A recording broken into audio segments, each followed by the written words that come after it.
Imagine walking into your boss's office and giving notice because your writing has become your primary revenue stream. Or your podcast is successful enough that you can quit your day job. Or maybe having your marketing on autopilot so you can spend your time on the art career you love rather than on marketing. Are you a creative person who's great at what you do, but marketing makes you freeze? You're not alone. I help passionate, purpose-driven creatives overcome fear, find their brand voice, and build a marketing strategy that works for them. Oh yeah, I also make it easy and painless. It's never too late to grow the business you've been dreaming about. Book an introductory call with me, Rob Southgate, at southgatesmallbusiness.com today. And let's take the pain out of marketing together. Welcome to Ink Blots, the show where I interview authors about their lives, writing, and the books they love. Be sure to follow the Ink Blots podcast on Substack. Not only can you listen to the latest episodes, but our Substack also has interview transcriptions and links to books and other items that we talk about on the show. If you like what we're doing, please give us a 5-star review on Apple Podcasts and on YouTube. It really helps us and our sponsors out. Oh, and leave comments. We really do read and respond to every one. Now, let's get on with the show. Welcome to Ink Blots. I'm your host, Rob Southgate. Today I have with me Cevin Soling. He is an author, he's a filmmaker, he's a musician, he's an all-around, do you like this term, Renaissance guy? Because you really are. I'm fine with the term. I mean, I don't have any problem with flattery. Okay, well, then accept it. Here it comes. Boom. He's a Renaissance guy. You're going to be fascinated by this, but we're going to focus on his new book.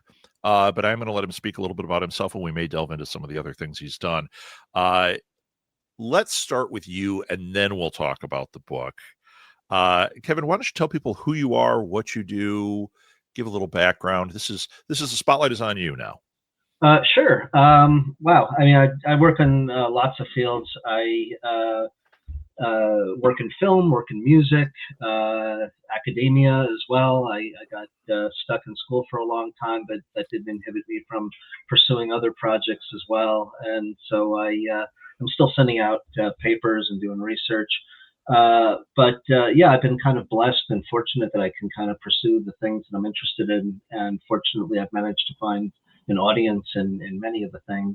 It's always a little bit of a struggle because I don't do that much promotion. That's something I really need to set aside the time, but it's work promoting oneself and promoting one's works, and I just kind of let things get out there. But I've been kind of like I said, blessed that way that I've managed to be able to pursue things. The things that I've undertaken have struck a chord with many people. Yeah. Well, I wish I could go through all of the things, but we only have a limited amount of time, and I really want to focus on your new book. So I'm going to put this out there. Anybody listening, you want to go to kevinsoling.com, I believe it is. Correct. Kevin with a C, CEVIN SOLING.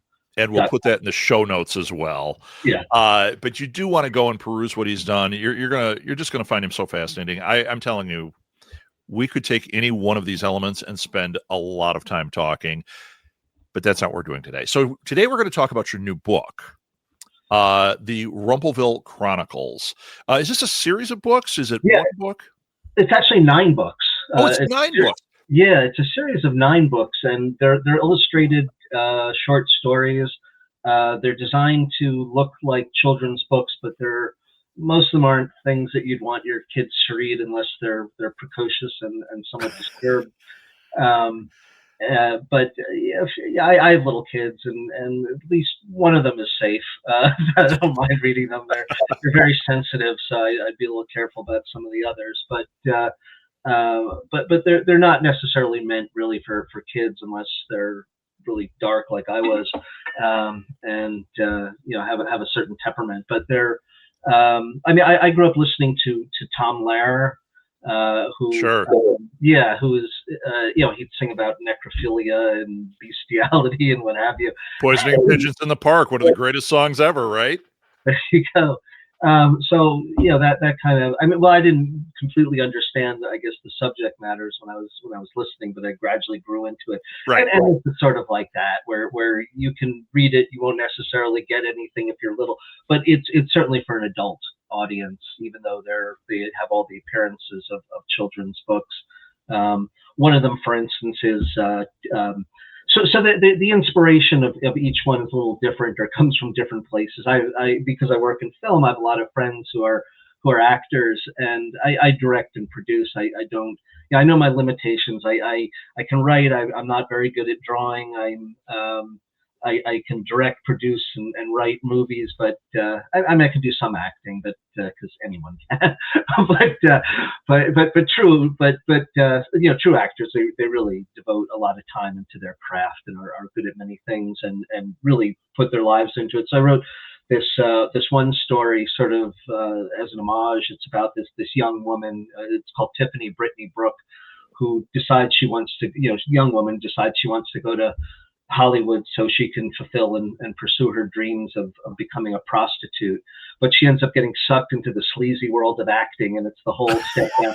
And she has to lie to her parents. Her parents think that she is, becoming, that she's a prostitute, but she's, eventually she becomes so successful they find out and have to, go to Hollywood and bring her back home. Oh my God. So we have the wonderful scene, I'm sure, where she finally reveals it, and the mother, "Oh God, you're an actress!" No. Yeah, it's pretty much like that, and there's she meets this when she's taking the bus out to Hollywood.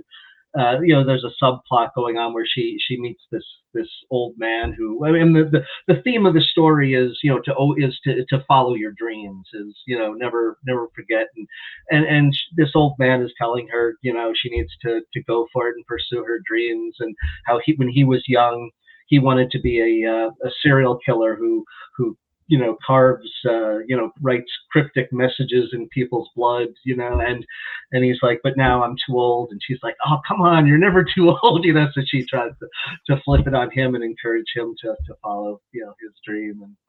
And, and at the end, when she's, home, she or on the way back, there's sort of a Miracle on 34th Street kind of scene where, she's kind of dejected and morose as her parents are driving her, because, in the case of Miracle on 34th Street, she doesn't really believe in Santa. But anyway, she sees the dead body by the side of the road, realizes that the guy, the old man had achieved his dream. Has achieved his dream. So she realizes it's not too late for her. And, that even though her parents are taking her back, there's still hope that she could become a prostitute. And the message is, there's always hope, Kevin, that is really funny. Yeah, it's the most twisted, happy ending that you can possibly imagine. That the inspiration she gets from seeing a corpse that she could potentially become a prostitute is the message of hope in the book, and that's about the darkest thing I think I've written that has the appearance of being happy. That is really funny. I read through the descriptions of every one of them. I thought it was a collection of short stories, so I was like, wow, these seem bigger than short stories. Now that I know it's like different books, I mean, they're shorter books, but my God, this deserves a place on the shelf. This is fantastic. Yeah. And also, they're gorgeous. The illustrations are amazing. You mentioned the darker child. Our daughter Molly has just gone to school, and she is there for writing. She actually wants to be a horror writer. And she would have been one at, very young age, explaining to us what's going on with the prostitute and the serial killer. Like, we would have been like, okay, who are you? So yeah, this would have been a staple in our house. So I love this, Kevin. I love it. Now, the one that was standing out to me that I wanted to ask about, is it the Jolly Elf? The Snow White one cracks me up. The Disciples of Trotsky. That's it. There it is. It wasn't showing up on my screen. Yeah, that was an early one, and a lot of the trouble I had at the time when I first wrote some of these. I mean, I've been writing them continuously over the years, but it was the trouble was finding an illustrator, and this is because there wasn't the online platforms that there are now. The internet was kind of nascent at the time, and the Disciples of Trotsky was supposed to be, was a satire of failed revolutions of these idealists with somewhat communist themes and ideas, and it falling apart under its own weight. But this one, some of the details when it was written, and it was written before Shrek was written, and I noticed that there was an awful lot of similarities that and some of the stories leaked at the time, and if I had all the, if I dug through all the notes, I don't know if the statute of limitations, but I think there's a lawsuit there. Oh my gosh! I ended up rewriting, and I was so peeved when I rewrote a lot of the text because of I would be accused of I was fearing Right. I would be accused of plagiarizing something that was written after what I had written, and I was kind of incensed, but it came out better. But the concept was sort of all these stories to some degree play on familiar, some sense of familiarity, and so here it's sort of a retelling of a lot of the childhood stories, but turning it into a Marxist revolution that all these characters are exploited by the monarchist regime and have to revolt, but the revolution, like I said, crumbles under its own weight because everyone has their own separate, distinct ideology, and there's infighting and such. And but it's a funny story. There's others. There's one, the bomb that followed me home is a particular favorite. That one I actually can read to my kids, despite what it might sound like. But it's sort of the story of like the boy, and it's semi-autobiographical that way. The boy that goes home and he's followed by a dog, and he begs his mother, oh, can we keep it? And in this case, it's a bomb that follows the kid home, and the child pleads, and the mother's, a bomb's a big responsibility. Who's going to polish it every day? Who's going to stand? Mom, I want to keep it. I want to keep it, Mom. I love it. I don't want to be the one to change its fuse, every day. And some great anarchist is probably worried sick, wondering where his bomb is, So it's it's the fight to keep the bomb, and eventually, they give it to the neighbors that they have some dispute with, and it's implied that they blow up the neighbors, Yeah, I mean, there's so many of these. They're all so funny. The Jolly Elf is one that sticks. I mean, like, we don't have to go through each one. I'm just saying these are just so funny to me, and I can't encourage people enough. We'll put these in the show notes as well. Links to buy these. You've got to do this. And if you do have that kid who's, I mean, like I did. I mean, at a very young age, she would have eaten this up. Or the kid that gets it when they watch Shrek and they get it. I think this is a perfect gift. I think it's a perfect gift for your friend that might be trouble. And in these times, I mean, this is absolutely spot on. Now, that's one of the things I wanted to talk about with you. We're talking about these funny books. To the average listener, it might seem like you're just this funny guy. But in your repertoire of things you've done, I see documentary filmmaking that's a little bit more hard-hitting. I see philosophy. I mean, you've got this great music career that I would love to talk about as well. I feel like I'm talking to myself in a lot of ways because I come from a background. My dad was an avant-garde jazz musician and filmmaking and all this stuff. So I'm like, oh wow, I found one. I just find it so interesting. You're channeling this ability to be funny into this area where you're being thought provoking, and I think that's something that a lot of newer people trying to get into comedy are just trying to be funny. They're just trying to have comedy attached to it. Whereas if you look at older comedy, it was actually trying to make a statement by using the comedy. And I think that's what you're achieving here, which I think is, I'm giving you quite a high compliment here, Kevin. You should be glowing over there. Your filmmaking, you've got the war on kids. I see there's a number of things. You seem to be pretty, I don't want to say civically minded, but humanity minded. Is this what everything stems from for you? Are you somebody who's very politically activated? Are you somebody who just like your stuff is going to come out in your stuff no matter what, because it's where you're rooted? No, I think what it comes from is that, my drive to create comes from a lot of, I don't want to say, vitriol, but there is a sort of frustration with a lot of different things that are problematic. Whether and the books I think are very different from Shrek in that there is a target for each of the stories. There is a point to write them. It's not entertaining, and it's not just a little cute twist on a fairy tale. It's they're very pointed, and and I think some of the angle with the books, for instance, is that it's giving sort of a childhood perspective to dispense with a lot of the intellectual dishonesty and self-deceit that people have adopted to explain away a lot of the things that are problematic in society and with ourselves in terms of human foibles. And the movies, the documentaries. The War on Kids was a very angry film, but I try to keep it funny. I mean, my impulse is humor. Right. The comparison of school and prison. Yeah. When you see it in the movie, it's hysterical until you realize, wait a second, the prison, the minimum security, is much nicer than an average school. And it gives the tour, and you see all the facilities in prison, you see the facilities in school, you see the library in prison. So it's all these things, and it's hysterical. And then it's like, wait a second, this shouldn't be funny. And so that's going on in the War on Kids quite a bit, is showing just how bad schools are with with some humor. I mean, there's some seriousness in it. It goes through the gamut of emotions. It's not a comedy per se, but the books are. That's the books are meant to be funny throughout, and yet sure. Pointed. So yeah, everything is driven. I mean, my muse is driven by a desire to point out these issues and to want to see change in ourselves or society at large, or other issues as well.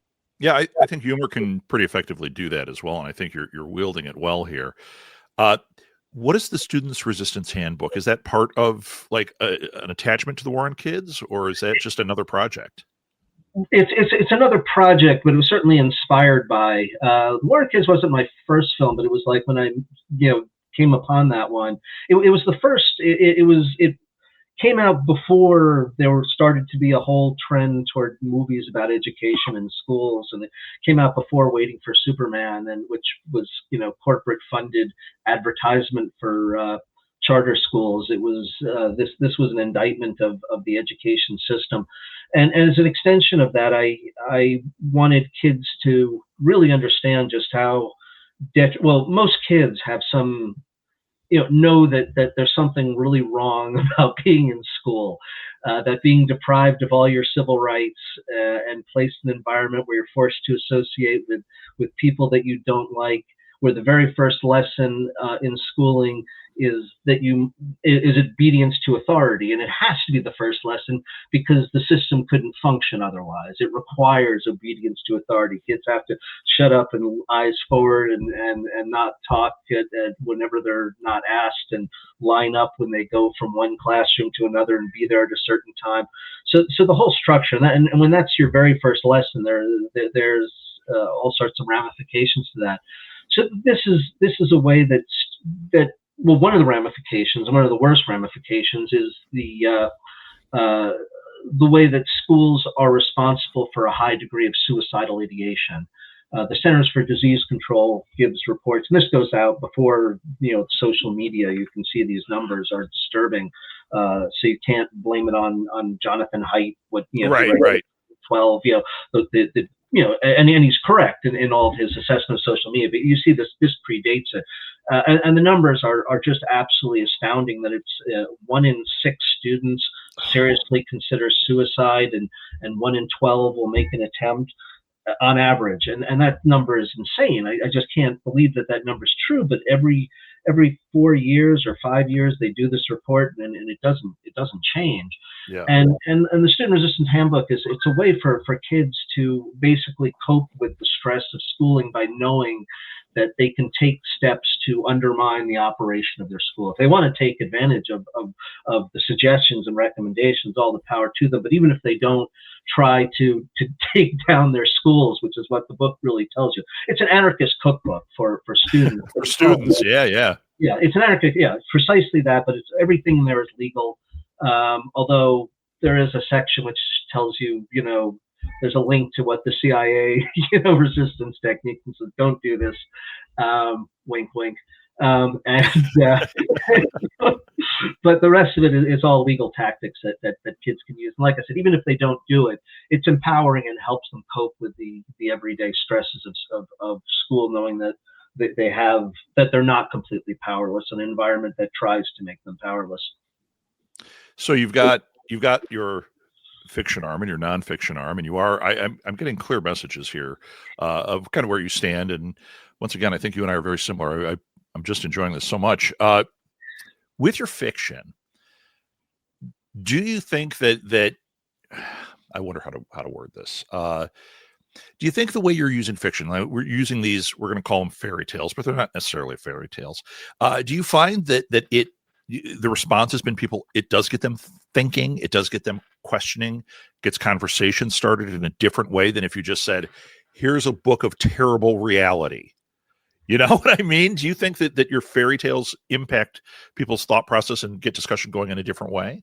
Yeah, there's in like biology, there's something called the brain-blood barrier, where prevents certain things from reaching the brain as far as various chemicals and things, and they always have to devise things in certain ways to pass the brain-blood barrier. This idea is kind of the or using it as kind of a metaphor. I think humor enables certain things that you wouldn't necessarily think about, or if you try to have a serious discussion, it's just like, oh, we're not in school, we shouldn't be talking about these things, or there's a resistance because it might come off as sanctimonious.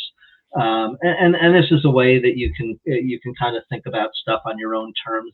They're like Aesop's fable in some degree, except the moral isn't explicitly stated in any kind of way, and you can interpret it. It's not necessarily that there's even an explicit moral that one's supposed to come away with.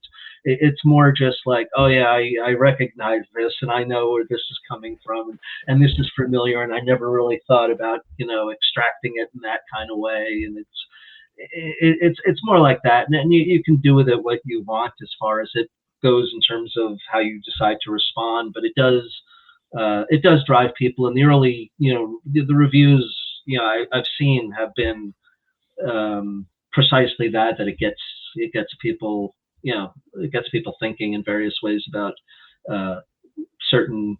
It's not just political issues. It's really more about like I said before, I think human foibles, things, the way all of us tend to respond to situations or behave, and it's like, oh yeah, I do that. Yeah. Well, as I'm going through this, it's reminding me of when I was in high school and I first read an Vonnegut, and I loved it. I thought it was really cool. And then you read it later and you get a completely different, oh, that was about this. This was funny there, but this was actually telling you this. And it reminds me of that. And I think that's a very effective way to get a message through.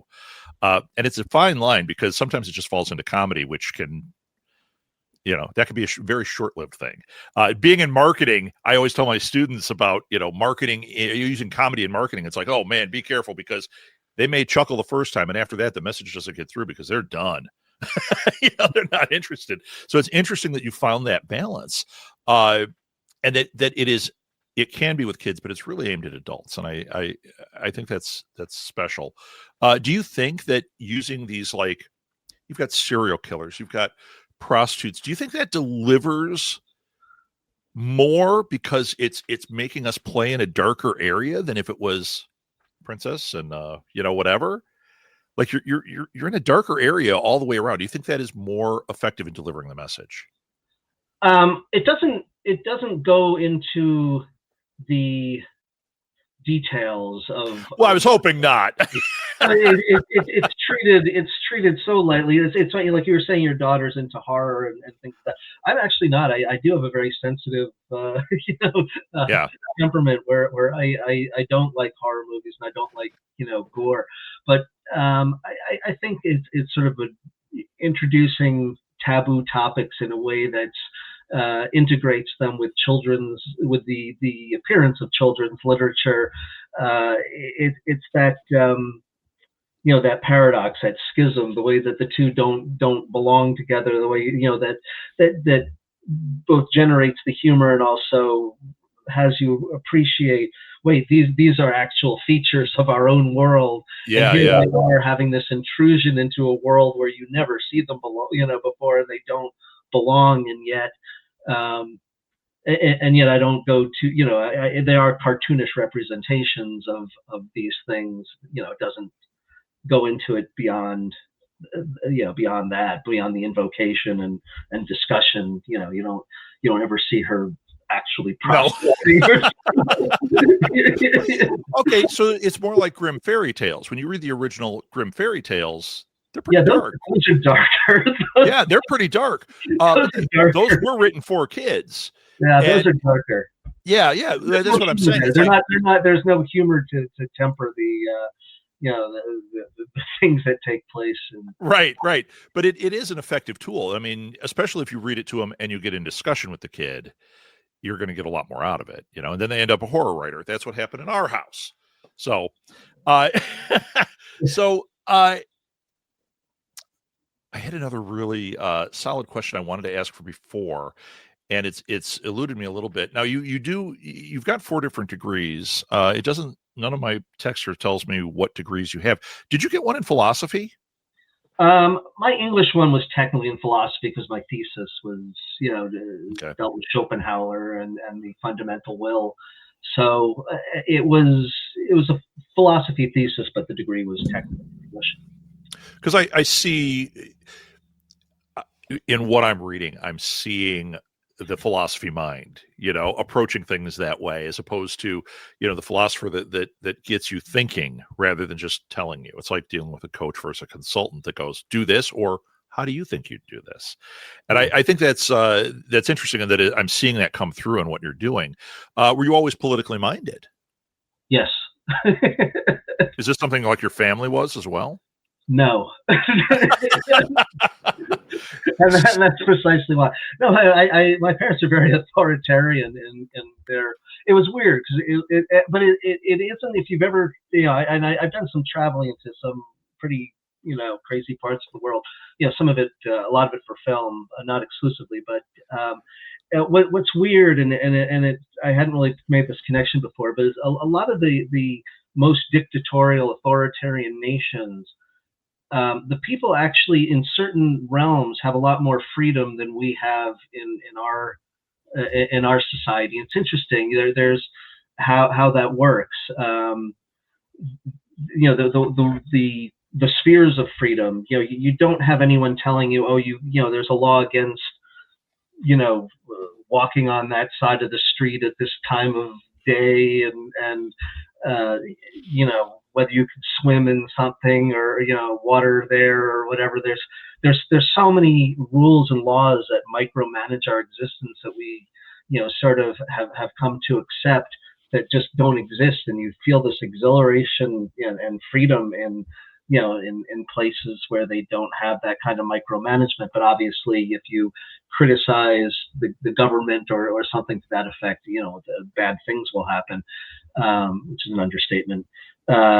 So my parents were extremely strict and authoritarian, but they'd leave me alone at the same time too, and go away for the weekend and things. So I had both tremendous freedom and in a very strict environment, but it resulted in me being hypersensitive to authoritarian structures like schools and having a politic that bristles at just lack of and they refused to debate. They wouldn't discuss things or anything like that, which is one of the things as a parent I decided I was never going to say because I said so or anything like that. Right. And it made parenting so much harder for me to have to justify everything with my kids that I insisted I was going to do that, and they've become quite adept at I guess adjudicating their rights and things, and pointing out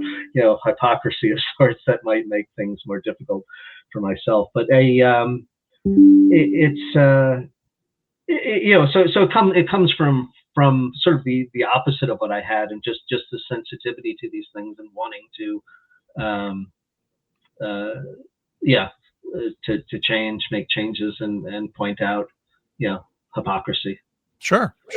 Okay, we're almost out of time. I've got a couple more questions for you. One of them is going to be super easy. This one actually should be easy, and you might even say it's a crap question. That's okay. I can take it. Okay. Who do you say is your inspiration? And this could be across the board. Like, we all have our mentor, whether they know they're our mentor or not. Who would you categorize as your inspiration? So I mentioned one, which is Tom Lehrer. He's, I just idolize his work. And James Thurber is another, and it's sort of interesting, I guess. A lot of these people are writing in the 1950s and early 60s, at a time where one imagines there was a great deal of social conformity, and yet, and there was, but at the same time you had these various undercurrents. But Thurber was absolutely amazing too, and in his light touch at expressing things that he had issues with, and was quite brilliant. And he did short stories, and he did cartoons too, and was great. So those are two that I would say were our definite inspirations artistically. I know that a lot of listeners enjoy that. I was always one that when I'd hear an interview that I found fascinating, if they mentioned who their inspiration was, I had to run out and find their stuff as well. So they're going to owe you for this. If they're both dead. Their estates, might come after you just in case. You know what? Once again, the Rumpleville Chronicles. It's a series of books. I cannot recommend this highly enough. I know I need it on my shelf. I think it's fantastic, and we'll put links where you can purchase this. I'll put your links in here. Now we've got two questions. It was supposed to be one, but it's a two-parter. One is, what's the best place for people to interact with you? Well, you can go to kevinsoling.com, and again, it's Kevin with a C, and there's a contact form, so you can just fill out the contact and reach out to me directly there on the website. That's probably the best way. I mean, there's, I've some social media, but I don't know if it accepts direct messages or not. Okay. Yeah. Yeah. Who cares? They've got a way to get you. That's what really matters. And then what have you got coming up after this? What's on the future here? Wow. So I'm working on 3 books and 3 movies right now, and trying to get my band doing some more music. But the movies are various. I think the one that's probably the most akin or in line with some of these things is I've been interviewing all these different celebrities in all walks of life. It doesn't matter, as long as they're well known. They can, famous thinkers, famous writers, famous musicians, actors, politicians, and I'm getting 30-second to 3-minute audio clips from them, and this with just a single prompt. And the prompt is, if you could control all the conditions of your death, how would you like to die? And then I animate their death, from their audio. You get to see them die, and based on their things. And it's a fun project, because it's one of those things that I realized during when you're working on film. There's a lot of time in a van driving from one location to another. When you're traveling with a band on tour, there's so much time, and you just come up with things to talk about. And this was one of the things that I came up with. I was like, realize, people never consider how they want to die. People just accept, well, however it is, this is how I'm going to die, and they just sort of take it. But they never imagine if it was something they could pick their own death. And so that was what and the diversity of responses I've got has been great. But I'm working on a philosophy book and book on new wave music, and another one on the song Maxwell's Silver Hammer by the Beatles, and a book on that. Yeah. Well, the song is actually, it's the most underappreciated Beatles song. It's actually a rumination on justice, on the nature of justice, a pataphysical representation of justice, and it's just a wealth of information. It's a great song that people have disparaged wrongly, and so the I agree. You know, it's actually funny sitting within arm's reach here. Actually, I can show you. Abbey Road. No, I do. I of course I've got that, but my neighbor brought this over, this binder. Okay. And it is full of articles all about pataphysical research. Oh, wow. And we got into a whole discussion about Maxwell Silverhammer. But he said, you know, the more I dug, at first it was kind of this goofy thing. And then I was like, this is really interesting. Yeah. Made up, really interesting thing. And the other day he was over and he said, do you know, I think the world is moving toward pataphysical all of a sudden. He goes, I was laughing. I'm not laughing anymore. I was like, hey, this is interesting. The Beatles were onto something. Oh, yeah. No, absolutely. I can't wait to read that as well. Well, yeah. Kevin, this has been an absolute pleasure. Thank you so much for coming on. Well, I really appreciate you taking the time and to talk with me. Of course. And now that I have your information for other future shows and projects, I will definitely reach out and see if you're available, because I find you fascinating. I think we have a lot more to talk about.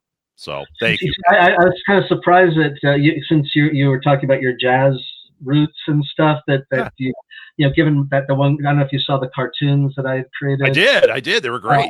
I didn't know if you'd get, offended or upset about the, a million monkeys for typing for a million years, could create all the works of Shakespeare, but you only need one monkey and one piano to create jazz. I wouldn't be offended by that. That's hilarious. That is really funny. Yeah, no, I loved the cartoons. I mean, like I said, digging through your website, there was so much to see. And that's why I'm telling everybody, follow the link and go have fun. Even the comics, all of it. It's just so much fun. And the music, I can't wait to dive into your music. I am so fascinated by these collections you put together. So yeah, you've just become part of my household. Well, thank you. I'm honored.